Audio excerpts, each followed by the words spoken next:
पश्चिम बंगाल का पूर्व मुख्यमंत्री और टीएमसी चीफ यानी टीएमसी का जो मुख्य नेता लीडर है कहें ममता बनर्जी बिफे की यानी 14 तारीख के वकील का लुगा लगाए के कलकत्ता हाई कोर्ट पहुँच रहे। बताल जाते कि वो हाई कोर्ट में चुनाव करवा दे जे हिंसा से जुड़ल पीआईएल मामला में चीफ जस्टिस सुजय पाल के सामने दलील रखवाई।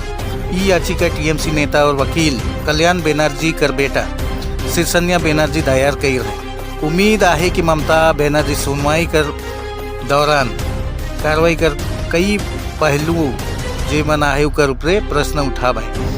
ममता बनर्जी कर से पहले भी एसआईआर कर मामला में सुप्रीम कोर्ट में बतौर वकील अपन दलील पेश कर चुकी। रौरे मन के बताए देविल कि ममता बनर्जी पश्चिम बंगाल चुनाव नतीजा कर बाद से ही लगातार चुनाव में गड़बड़ी कर आरोप लगाते हैं। वो बीजेपी से बगरात चुनाव आयोग ऊपर अपन खींच निकलाते हैं। टीएमसी कर कहेगा है कि एसआईआर कर जरिए चुनाव आयोग आदमी मन के वोट से वंचित कई रहे, साथ ही वोट का जो गिनतियाँ है उकर में भी गड़बड़ी कई रहे।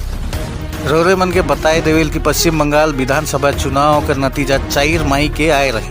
4 मई कर नतीजा कर बाद कई ठाव जगह लेल हिंसा कर खबर आए रहे। सोशल मीडिया में टीएमसी दफ्तर ऊपर हमला कर वीडियो मन सामने आए रहे। इके लेकर टीएमसी आरोप लगाए रहे कि पश्चिम बंगाल में अराजकता यानी माहौल खराब कर स्थिति बना थे और हमार कार्यकर्ता मन ऊपर हमला हुआ थे।